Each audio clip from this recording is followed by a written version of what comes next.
brothers, and also the beloved sisters.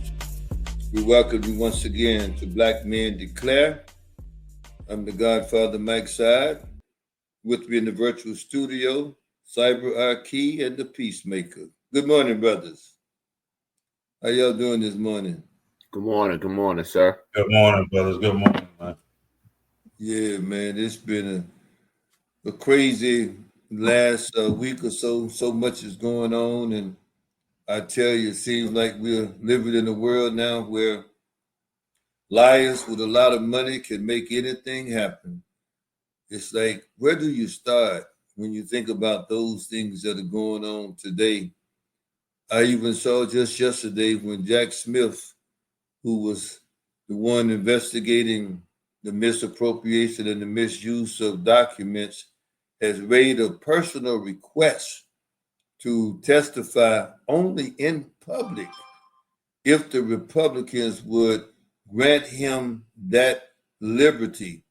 And I began to think about that and said, wow, you'd have to ask somebody to have the opportunity to come forth and tell the truth from their perspective instead of going only behind closed doors and with the Republicans.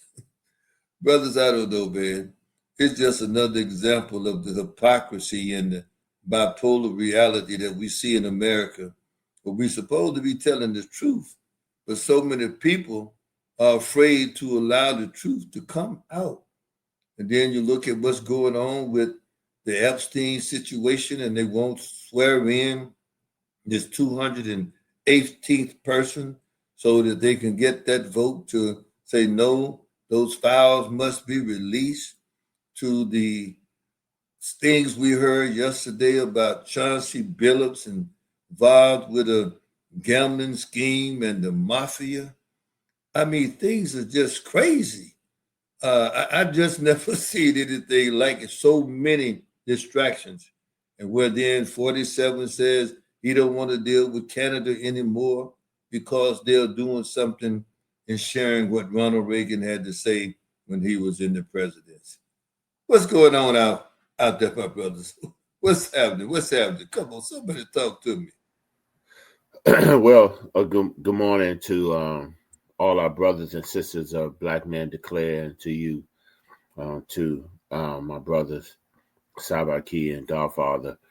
There is so much going on and so much distraction, and I would admit, even to myself and to you all, that it is difficult to focus on one specific thing.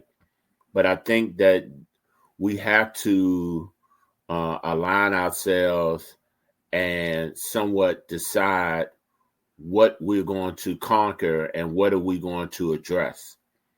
I've learned in my life that the more you spread yourself thin, the less likely you are to be effective. And doesn't mean that we have to just do one thing, but we have to choose one or two things to speak about and do.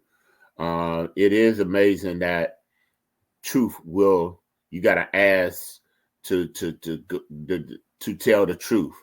But in this time of AI, in this time of editing videos, it is better to speak live where your words cannot be changed or your video can't be edited. So I think we have to decide, what are we going to speak about, what are we going to do, and what issues we're going to tackle.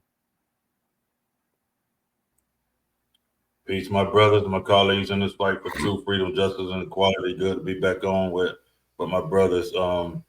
Man, there's so much. I look at the Stephen A. Smith controversy about his comments on Jasmine Crockett.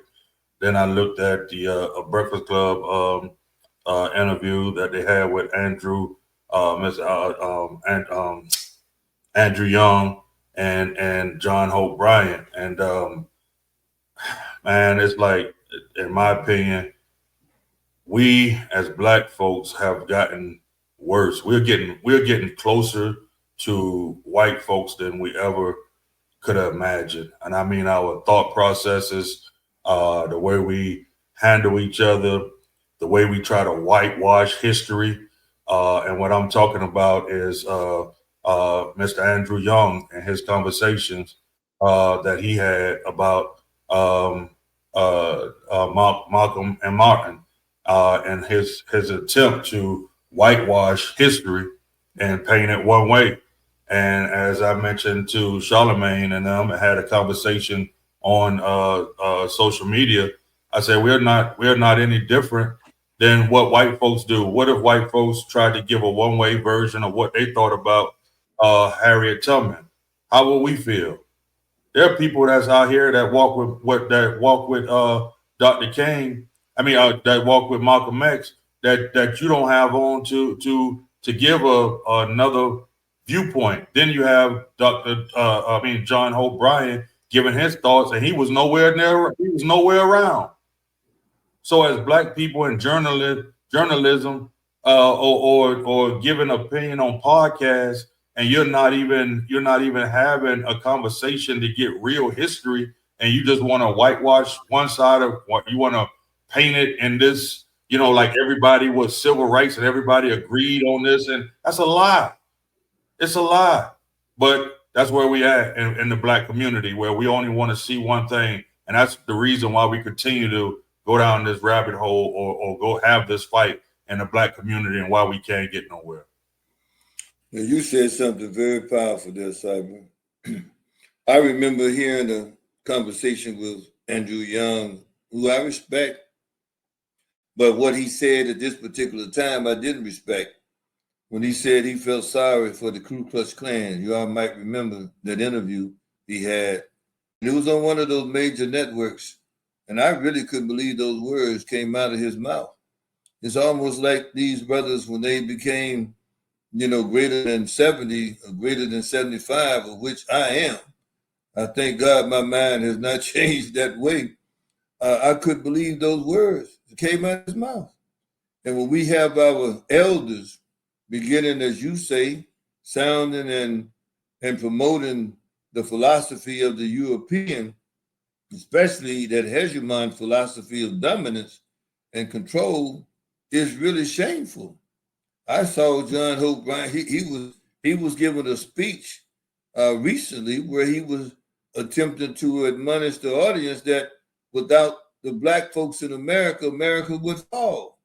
Yet when you hear him speaking almost the total opposite, depending on the crowd or depending on the audience, that's what gets me, because we have to be consistent regardless who we are speaking of. The one thing I love about Muhammad Ali, love about Minister Farrakhan, is that regardless of the crowd, they are and were consistent. Now, and you couldn't really challenge the facts that they would share. Now, I will say Minister Farrakhan over time seems to have learned or have changed how he might bring that truth in a more conciliatory manner, but yet he still brings the truth. And, I love listening to that brother because of that.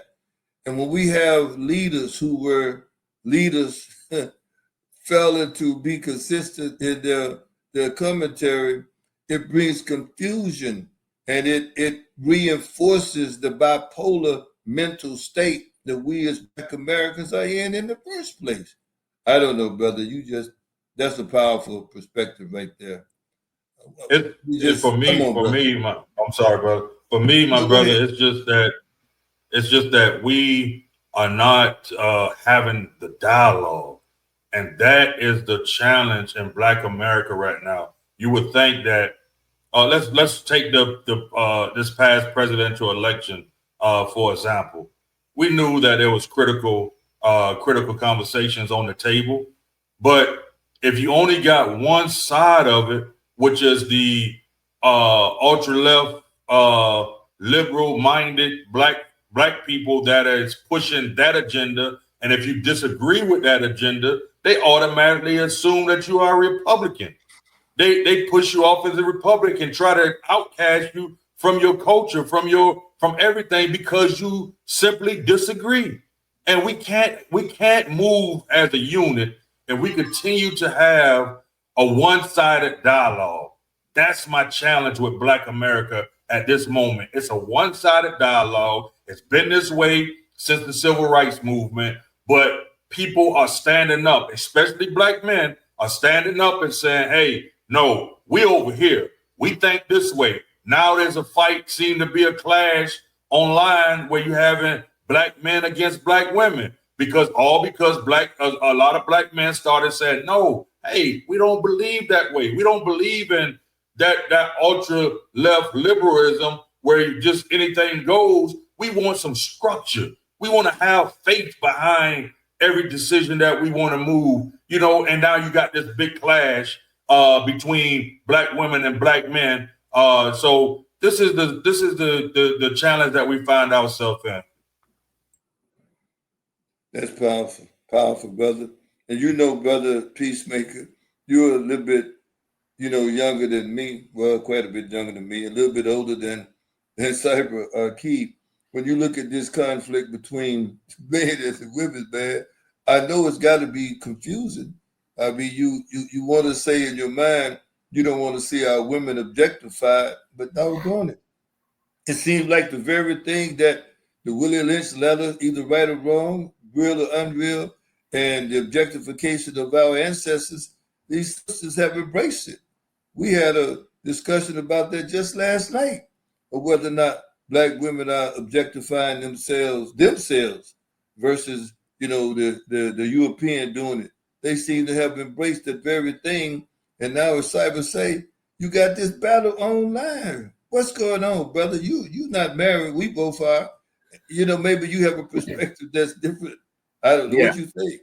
I can tell you that the climate that is out there today is, and not to quote her, Beyonce, but it's all about independent woman. And I think that they have taken this independent woman too far to say, and they've been taught and grown to be independent and not in need of a man. There is a song by Jill Scott that talks about, I don't need a man, but I want a man. And the difference, she's saying that she can do all these things, but I want a man to share the experience with, to share my ups and downs with. And in today's society, it's all about get all you can get on dates. I don't need to go to this restaurant. I need you to take me to that steakhouse. I don't want to. You gotta do my nails and unfortunately, there are a lot of women who feel that way. Unfortunately, I come from old school. I was taught by my grandparents and my parents that when you go out, that you take care of the bill. But what I'm learning is that it shouldn't be a thing of let's be a partner. Let's learn. Let's learn each other. Let's date, and let me not just finance you. So if you look at social media, and if you talk to a lot of sisters today, you will see they're just looking for a financier, someone who's going to help pay their bills and pay this and that.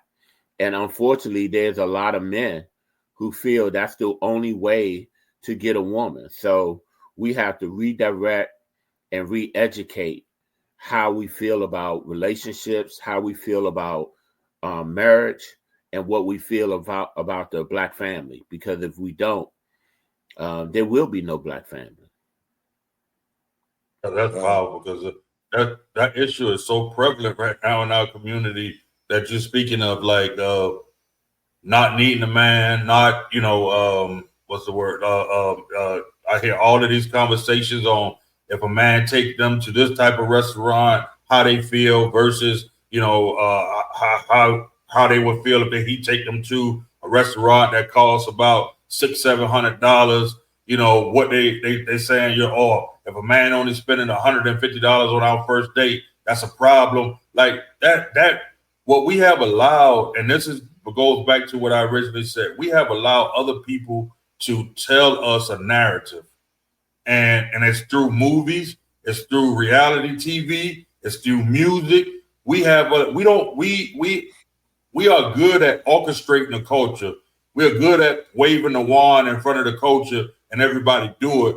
But people are not telling us that they were puppet masters behind the wand person, pulling the strings and telling that wand person what to actually do, what chords to hit that they want the symphony to hit and everything. And that's how the Black community has been led. Other people has been controlling our culture for so long. And we have to step up and push our own narrative. We have these big platforms now. We have these big platforms, but if you look at it, they're sponsored by companies that don't look like us. So if they're taking money from companies that don't look like us, what does that say? They're only going to be allowed to go so far as pushing the narrative of the Black community. That's the one thing I like about the Grits and Eggs podcast so far with our brother, my brother, I think his name is Dante. Dante, the Grits and Eggs, man, that brother brings so much. You may not like the cussing and all of that, but the truth that he brings, I find it refreshing. I find it refreshing to have somebody like that, or like a 19 Keys that said, no, we're not taking these sponsor deals. We're going to create our own Rizal Islam, create our own products. We're going to make our own money, so that way nobody can finance us, and we could come and say our level of truth without anybody impeding that. Well, Cyber, you know how I think about that, brother. I agree with that, brother. I don't want to have any of those. I remember back in the day, he reminded me of my corporate America days when I would go to some of these NMSDC national conventions, and you walk in and you see all of the Fortune 100 companies and all of them bragging about how much business they've been doing with Black business people they called minorities. I always disliked that term, minorities. And I would say to myself, see, here's the problem. You got all of these major corporations in here, which means, just like you say, whatever brother or sister that comes on to speak at these particular sessions, they're going to have to compromise their honesty, because if they speak anything that would be construed as indifferent, then they're going to potentially lose some of the money that they have been given to put these conventions on. And although the price seemed high to go there, it still would have been better if everybody paid their fully own way instead of receiving, some kind of support even to attend them. And so, we have to learn to be financially independent. I know it's difficult, but yet we still have one of the largest economies in the world that we can just simply learn. Look what happened again. That takes me into the concept of integration once again. I grew up in a city that was black. It was a black city. And I saw Black business people. Yeah, there were some whites there as well, especially this one store that was ran by some Jews, and they had on their white shirts and black ties, and that kind of motivated me then as a child. I want to be a business person. And then going through corporate America, then having businesses on my own, going to that full cycle. We've got to learn how to be independent and then come together. I heard something the other day that was so simple, but it was yet so profound.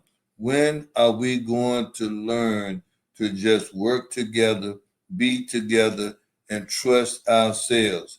Because until we learn to fundamentally love each other and trust each other, as you say, Cyber, we will always be sub-optimized.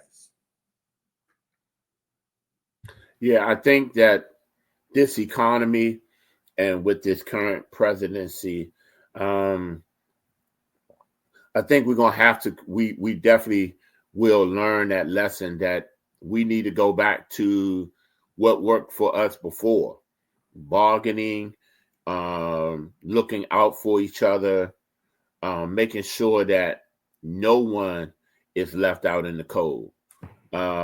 I've read stories and I've heard stories how, if I was in need of sugar and somebody else had it and I had eggs, I can trade some of my eggs for somebody else's sugar.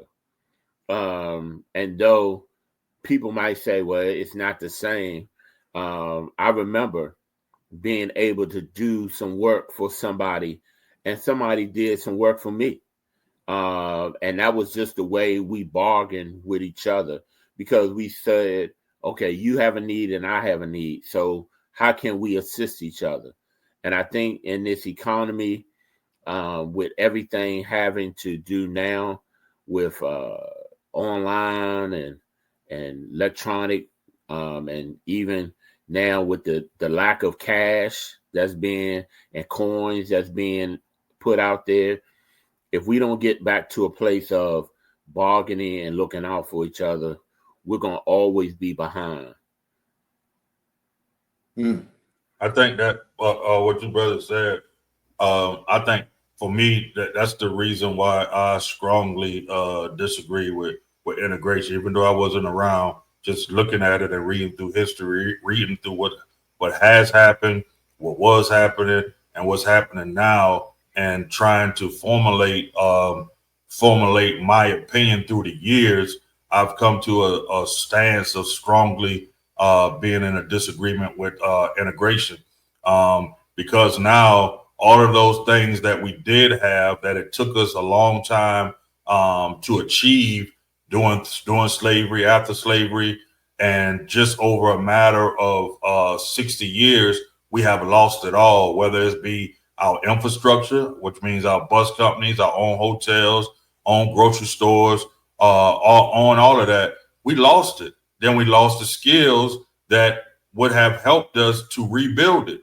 So now you go, there's a push to say that all Black boys need to go to some level of trade school, which I actually agree with. But now what you're doing is you're trying to recapture that moment so we can rebuild. But we're trying to rebuild in the middle of a crisis. Like, this has been happening, but everybody went along with this integration until the current president came in and showed that white supremacy was never dead. It just was hiding in plain sight. Now we sounded an alarm that we are in this critical hour, critical moment. Now we're trying to go back and say, you know what, we need to get these skills. We need to get this so we can rebuild our community, rebuild, blah, blah, blah. And at the same time, they're pulling all of the money from the Black community. They're pulling all of the college opportunities in some cases. They're pulling all of that, and it's a crisis. The house is burning, and we're trying to say, oh, we need to get all of this. We need to do it. We're in the cluster.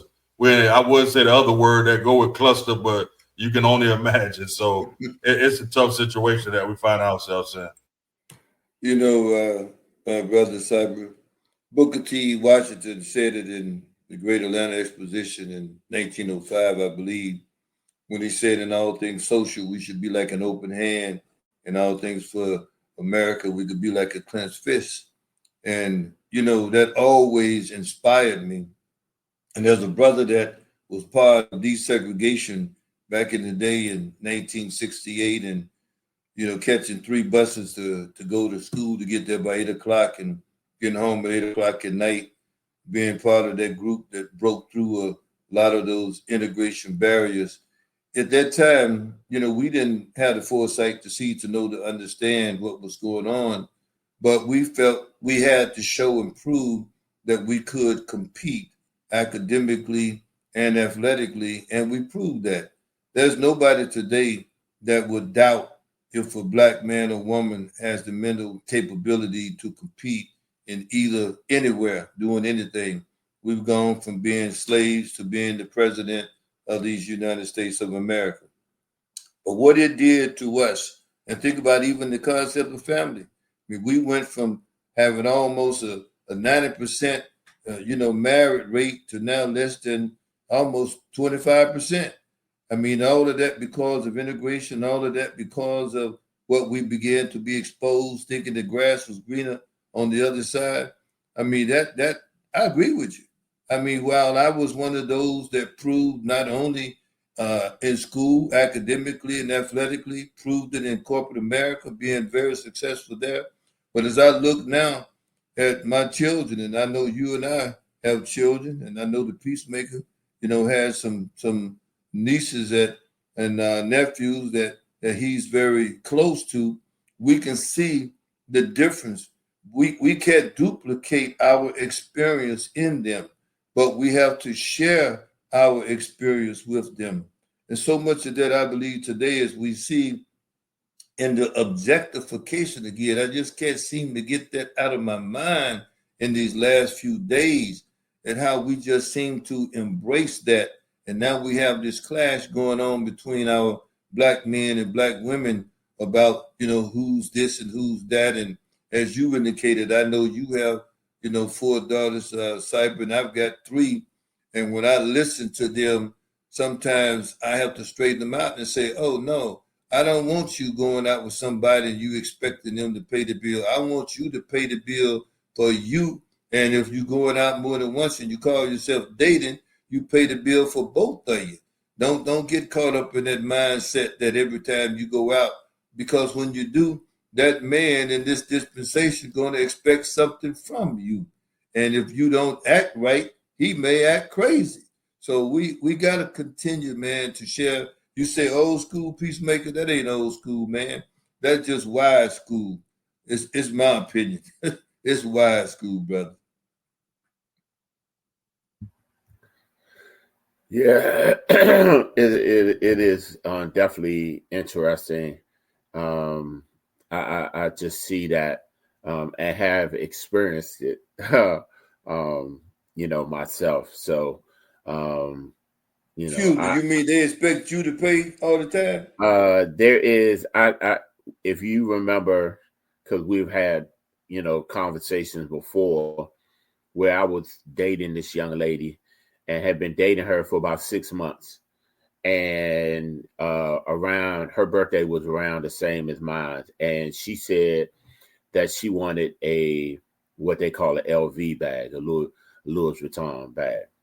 And she didn't just want a little bag, but she wanted the big satchel.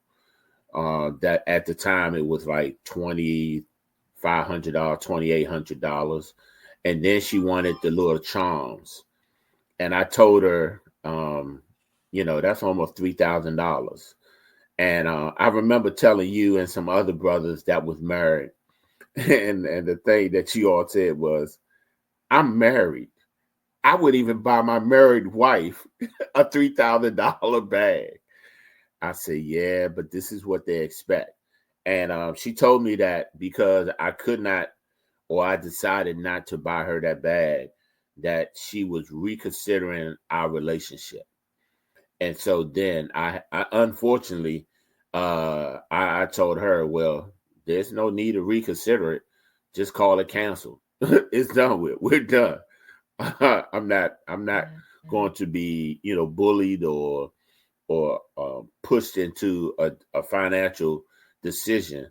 And we still haven't been committed to each other. We're just still learning each other after 6 months.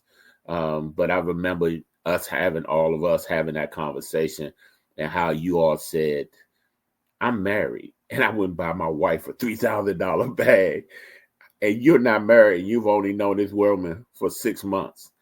And I said, yes, that's unfortunately, that's where we are in today's society. Yeah, that's why I'm glad I'm not out there in that world, man, because it's some of these women, man, right now are just, I mean, I see it, man. I see the message, the hidden agendas on a lot of these shows when you listen to the conversation of some of these women-led podcasts. And it's not even the women only. I hear men, and they're thinking, and how they, I listened to Paul Pierce. He was on Shannon Sharp's show, Club Shay Shay, a few days ago, and listening to him saying, oh, marriage is for broke people, and that stuff like that, man. I'm like, man, this is the conversation that we're having, and people think highly of Paul Pierce, like the young boys or whatever. Now, how easy is that to influence their, their mindset? Just that slogan, "Marriage is for broke people." I'm like, man, we've let other people, like I said, integrate our culture, integrate our communities, push their agenda. They leave, and now we're doing the pushing, so they can say, "Hey, y'all did it to yourselves." I mean, it's just totally messed up right now in our community, and it is on fire. Our community, I have to be truthful. Our community is on fire. Brother, metaphorically on fire, that's what King talked about, leading my people into a burning house. And that's on point. And again, I can't, in my mind as well, this sexual objectification, man, that's going on. And it's almost like, you're back to that $3,000 bag, Peacemaker.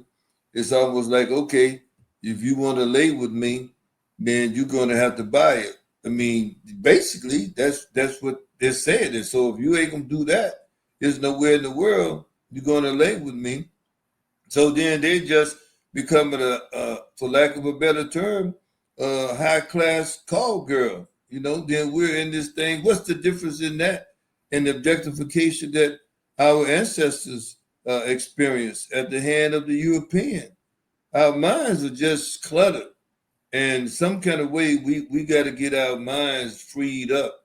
We see all of the intermarriage, and it wasn't until 1962 when you had that interracial marriage being made official, and then today it appears like when we get a little money, uh, we want to marry, someone that's of a different ethnicity. And I'm not saying some of those marriages are not legitimate, where they legitimately love each other.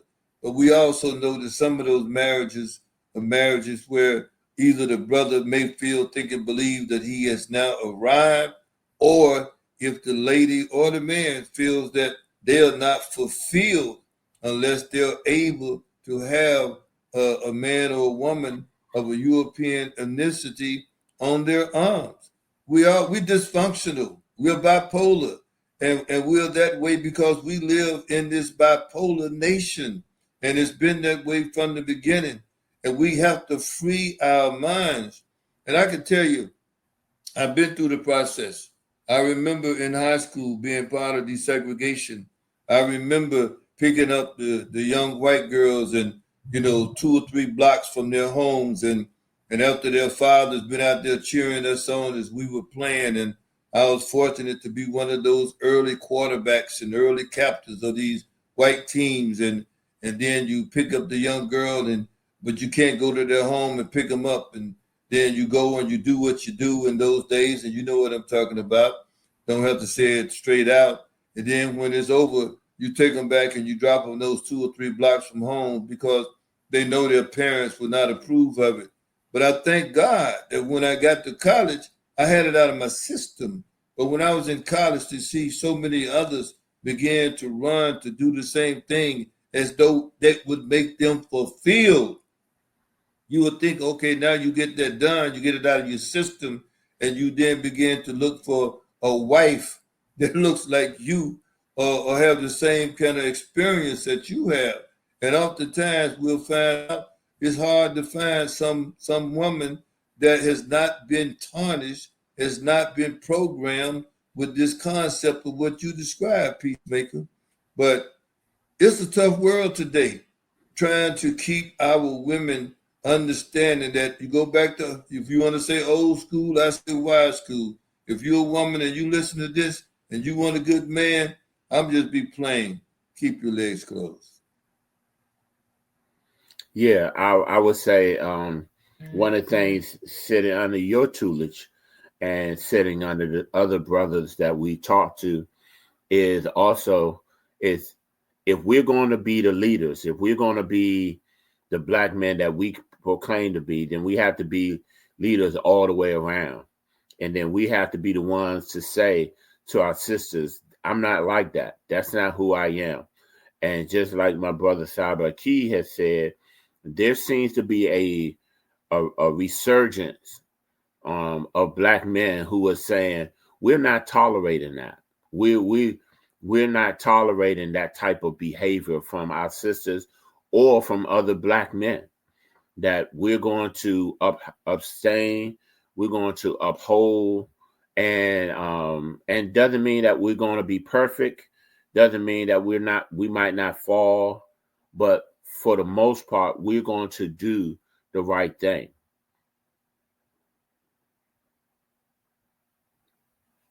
I had a conversation with one of my uh, cousins recently, and she mentioned that she is back into the dating arena, and that's why I want to be. I'm trying to be balanced as much as I can, because it's not just the women.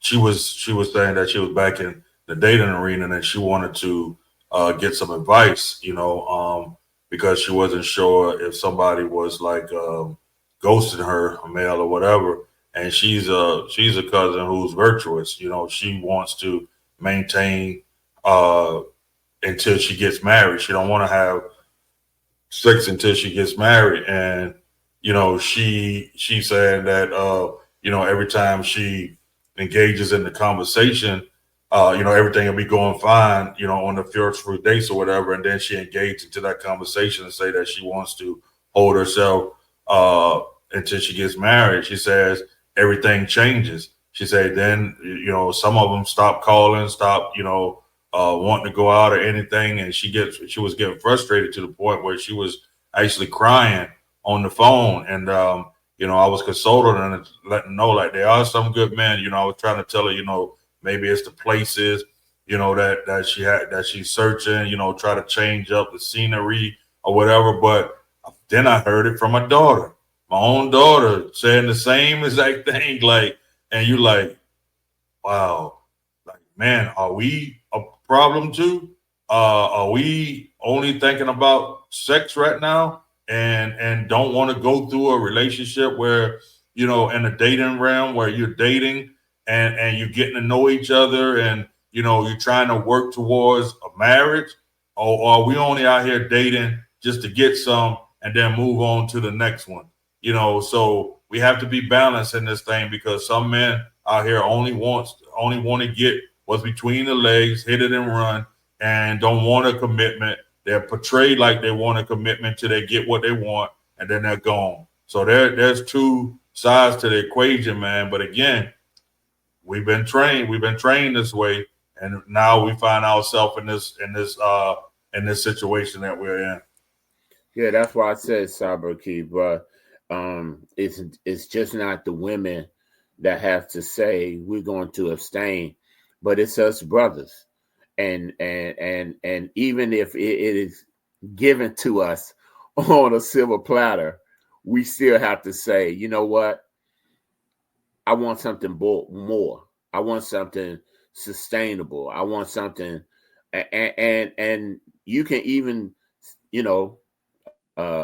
say, I know I used to do this and I know I used to do that, but I'm tired and I want so much more. And I think that's where a lot of brothers are getting at. A lot of brothers are just tired of hitting and quitting. They want sustainable relationships. They want to be able to have a place where they can go and relax and chill out with a friend, with a companion, and want to be with somebody that they can even be attracted to. So I think, well, I can speak for myself and some of the brothers that I hang out with. We're tired. We want something more. We've done the whole our filling our oats and all that craziness and stupidity that we were taught. Sometimes by not having a father, but sometimes not having positive male role models.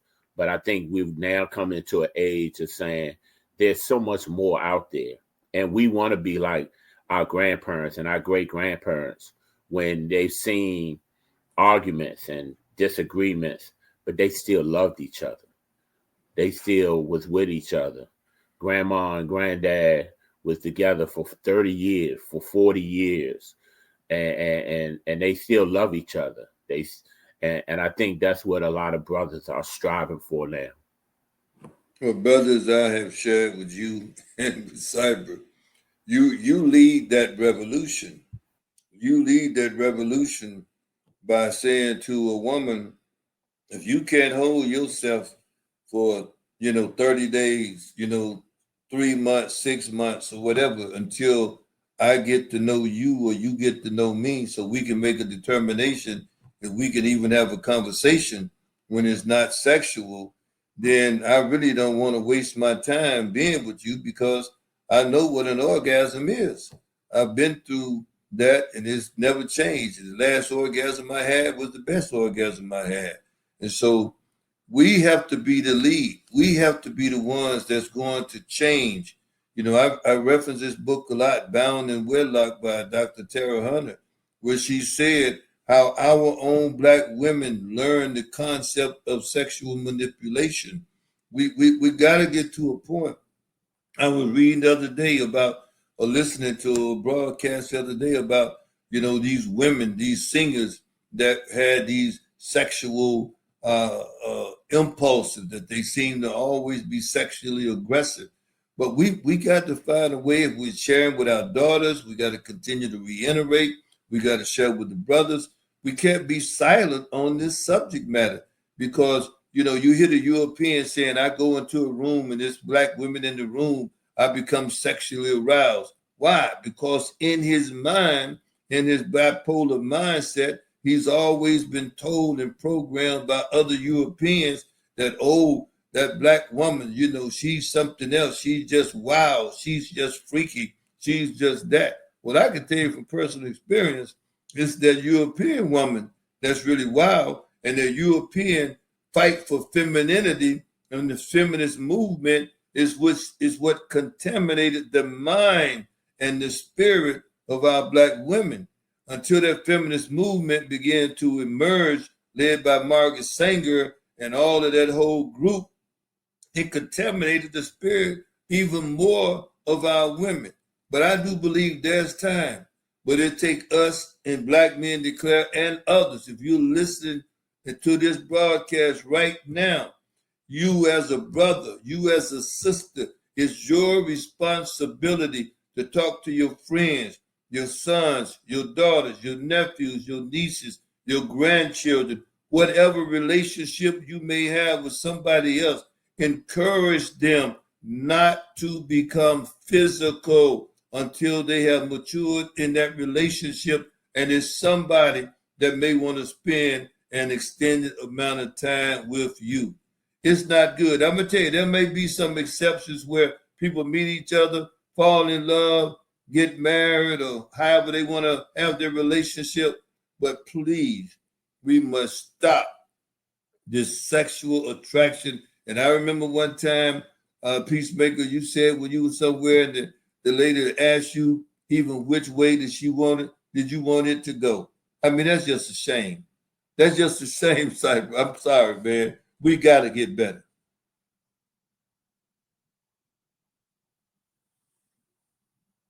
We got to get better, brothers. We got to get. It breaks my heart, man. I'm serious. I give everything this personal thing, brothers. There may be an exception. I got a lady pregnant at 18. I'm not proud of it, but I'm now proud of the son, because what he's become. And it wasn't because of me.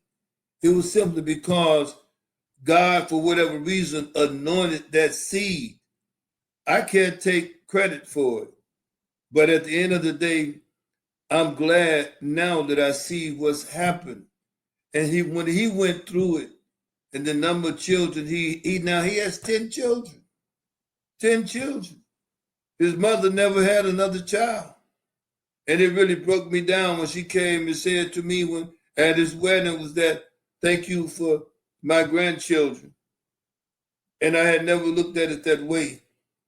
And sometimes God will use situations that don't seem to be right I ran from that relationship not really knowing for almost 16 years. But even this morning, he and I have been in communication this morning. And I was with his mother one time. Sometimes, man, God has a different way. So there may be situations like that to where you don't plan it, you don't run no game on it, it just happens. In some kind of way, God can turn it into something good. But nobody should use that as a rationale. But I'm gonna get a little emotional. Come on, brothers. Come on. Yes, sir. That's a tough situation that we find ourselves in, man. It really is. We just black folks are at a crossroads, man, and we've been at that crossroad. It's almost like we've been at the stop sign for a better part of 30, 40 years, and we don't know which way to go. You know how when sometimes you come to a four-way stop sign, you got four cars there, they all pull up the same, but they telling you to come on, you telling them to come on. You know, nobody wants to make that move because they're afraid of being in an accident. I think that's where we at as black people right now. We at that four-way stop sign. We don't know which way to go. There's other congestions there, and we just stuck, man. We're stuck. But my concern is that we're allowing the wrong people to control the flow of traffic in our community. We counting too much on the entertainers, sports figures. You know, we're counting too much on them, or we leaning too much towards them to the point where every athlete now has podcasts. I'm not against that. I'm not against that. Them that's their thing. They work hard. They got their money. They do whatever they want to do, and I'm all for it. But if they come with a certain mindset, if those athletes all coming with the same mindset, then it's dangerous to our community. Not only sports figures, but other entertainers and stuff. But they're coming with this mindset, this Hollywood agenda, you know, whatever. We have to be concerned about that. We have to sound the alarm, like, hey, you may not want to, you know, listen to a whole lot of that, because that mindset is the Hollywood agenda that has been happening for the better part of 60, 70 years and destroying our community. So we have to be very careful of the airways and who controlling the airways and the messages that are being broadcast on the airways that we, for whatever reason, are in tune to. Because most black people, they're listening to the same type podcasts, they listen to the same type shows. You know, it's just that way. You go to the Breakfast Club, and I love the Breakfast Club. I love listening to them. The brothers are successful. They, you know, the two brothers that's on there, they both got wives, been through struggles, but maintain their wives, got families or whatever. But you know, you see a large part of black people listen to that. You see a large part of the black population listen to these other podcasts and stuff, you know. But we have to be mindful of the messages that are being pushed on all platforms, including ours. Like, we have to be selective and thinking, like, do I want to spend an hour listening to this, and it may be full of garbage and negativity and nothing that's promoting the unity of our culture. Like, I've actually started turning off when they're not talking about unity of our culture, and they always a negative. It's always negativity towards it. I tend to turn it off nowadays, and that's the approach that has been helping me. As soon as I hear it, that negativity, I turn it straight off. But if they're talking about how different ways to build our community, even if I disagree with what they're talking about, I will listen, because they're at least trying to figure out how to move the community forward. And sometimes the people who have the right answers are the people who you disagree with. Yeah, I totally agree with you, bro. I think that we have to get to the place that we're not just coming up with the issues, but we're coming up with the solutions. Anybody can, and this is the way I used to run my office and my staff. Everybody has an opinion, but who's coming up with a solution? who's coming up with plans. And even if we don't agree with your solution, at least you contributed a solution or some way of strategizing of how to get out of this situation. And I definitely believe that Black Men Declare, our podcast, is one of those voices that are not just pointing towards the issue, but we're also pointing towards the solution. You might not agree with our solution, but at least it is a solution. At least it is a strategy of getting out and bettering the quality of our lives. So I challenge, as my final thought today, is brothers and our sisters. Let's. It's good for us to talk, but let's strategize. Let's brainstorm and come up with some solutions and implement those solutions so that we can better the quality of each other's lives and make the Black family strong again. It is definitely something that's needed. Godfather, let me say this real quick. I just want to ask my brother Peacemaker if do you think that using the word solution is the right word? Because in my mindset, when I hear somebody say solution, that means that they saying that they already got the answer versus saying strategy, like you said, because you was using both of them actually. I like the word strategy. In my opinion, I'm that's not a right or wrong thing. I'm just asking, I just prefer to use strategy because strategy signifies that it's an attempt to move something further along, and it may or may not work, and we may have to come up with a different strategy to try it. And you can always change strategies in the middle of a race versus a solution. When I hear solution, I always think about that's all somebody's already figured they got the right answer, and that's the only answer. And I think so. In some parts, that's what happened in the civil rights era, that they thought the solution was civil rights and integration, and nobody wanted to hear that there was different strategies on the board that we could have tried or we should have been trying. And so we went along because everybody just hooked on to, oh, this is the solution, this is the final thing, this is what's going to get us over the hump, and just went down that path. So what's your thoughts on that? I understand your point, but for me, I'm always looking sort of at the end goal. What's the goal? What is it that we're trying to accomplish? And I'm open to many ways of trying to get to that goal. I learned from hanging out in the streets. You never go home the same way. Is a strategy that, because you never know who's following you.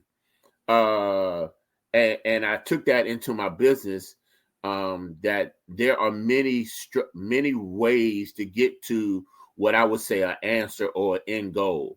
I think, and I have learned that being open to many different strategies, many different roadways to get to that end goal is helpful and needed. So when I say solution, that's kind of my mindset, that though we might have set a goal and a solution, I'm still open to many different possible ways of getting there. And then even as we go halfway through, then we might have to change the end goal. One of the things I love about my GPS that I use is that it's always recalibrating. And I think that's what we have to get to, a place of understanding.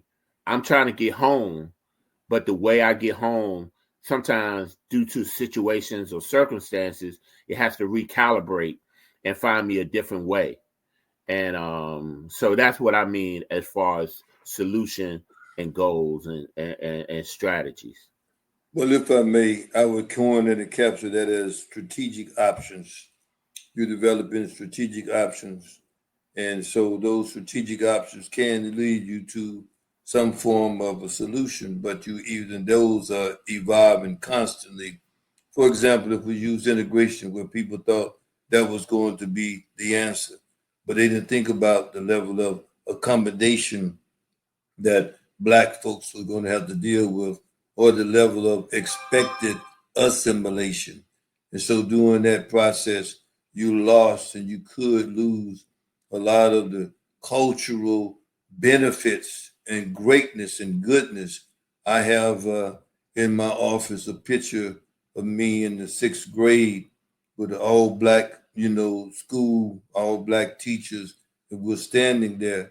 And I never realized the level of knowledge and preparedness that they gave me in just those first 6 years of school, so that when I moved north to Detroit and was put into an environment initially of integrated, school, afraid to speak to those white children, and then for a 6 month period interfacing with them and being able to yet still be an honor student. And sometimes we just don't realize that we are just as capable when we are together than when we are not together. And so I just think it's a strategic options we should always be putting on the table. And as you say, we learned that you can make a change, whatever it is, because those strategic options are going to be based on assumptions. It's just like building any kind of business plan, any kind of operational plan, any kind of technical plan. You're going to build it based on assumptions that's available to you at that time. And so I think the mistake we make sometimes is that, as Cyber said, like, this is the answer. No, it's a strategic option. And as we move forward, we'll be flexible, that we can adapt to whatever the environment presents. Because the only thing that's been consistent in America is the bigotry, the supremacist mindset, the world that we live in, this white Zionist system, that has been consistent.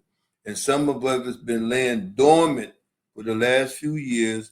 And I think Cyber mentioned it earlier, 47 now in this time has reignited that outward level of nationalists and bigoted and that we face each and every day here in America. We know we can deal with it. So, brothers, let's make some comments. That's how I see it. We can deal with it. We have proven that. There's no need. I tell my children all the time, there's no need for us to have to prove that we can communicate or we can compete with anything. We already done that. We already been through that. So now what we need to prove to ourselves is, how do we work together? How do we develop an appreciation and a tolerance of each other, instead of when we look at something differently, then all of a sudden we're going to put up a wall. No, we got to learn how to accept and look at the things that are more alike than different. And that's what we fail to do sometimes. But that's just my opinion. But I like this conversation that we've had today. We covered a lot of areas, but it's been free flowing. And brothers, any final comments you guys want to share today? I really enjoy the thought of being at a 4-way stop that my brother, and I thought about it and said, man, sometimes I've come to a 4-way stop and fell asleep. And now I'm like, okay, it's time to move. And I have to be the one to be the trendsetter. I have to be the first one to say, okay, we all at this 4-way stop. I'm going to go first. And then you all try to go after in some kind of consistent way without hurting each other. So I'm challenged to be the initiator, to leave that 4-way stop and go to the land where God has called me to be.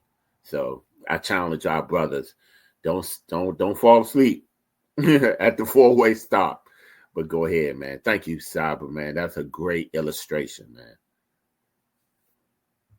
My brothers, my final thoughts is that we as black men declare have to be charged with bringing the different thought process, the thought community into the fold and having a dialogue with, whether they're Muslim, whether they're Christian, whether they're Jewish, whether they're atheists, whether they're Black Israelites, whether they're Republican, whether they're Democrat, whether they're independent, whether they're straight, whether they're gay.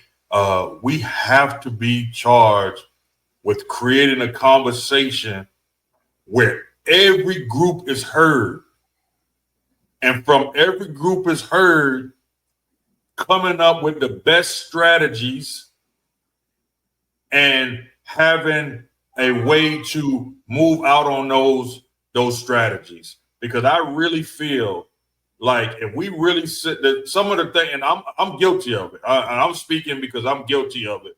Like if they don't agree with you, you shut down the conversation, right? There's the brother that I mentioned on the last episode, the Chad, Chad Jackson or something like that, the one that's doing the documentary about MLK, and I think he's actually released it. This brother has taken a very serious, very serious attempt, in my opinion, to destroy the legacy of Dr. King. For whatever reason, he came up with, he wanted to do this or go down this path and said, I disagree with it strongly, but he went down this path. Who's open to even consider listening to the reasons why he come up and saying that Dr. King was bad for Black people and that who's even willing to listen and to say that he's not only saying that I'm just telling us, he's saying, no, let's have a conversation. I'm putting this forward as something to say, like, we made this wrong direction, but I want to go further and I want to make a better, we want to create a better path. But this is where I'm saying that we made the error at, and come and debate me, come and have a conversation with me. Who's even willing to do that? Now, I did hear Killer Mike said that he would, that he said, I disagree with the brother, but I know the brother has his right to put his opinion out. And, they've been having quiet conversations between each other and see where that go. But who else is willing to do that? Far too long in our community, it was like, if you're in the Black Panther or you're in the Black Power movement, you over there, we're not listening to you. If you're the Civil Rights movement, you're over here, we're not listening to you. Oh, it's been far too long, man, and we can never achieve what we need to achieve in this society with the way it's structured and how we operate. We cannot achieve what we need to achieve if we don't have that conversation. You know, brothers, as we close, that's what we have been shown in history. Martin Luther King was willing to allow Bayard Ruskin, who was a homosexual, to be part of his strategic team. Baldwin, who, his great debate against Buckner, was homosexual and all of that, but he had some powerful, insightful perspectives on the Black experience in America. I mean, that's just a sexual preference. I mean, people have wondered how Cyber Aki and I could do things together, on a basketball court because we may, approach life differently. But what I find, we got far greater things that's alike than different. And so you don't look at the differences. You look at all of those things that are similar. Although I might be married and the peacemaker is not.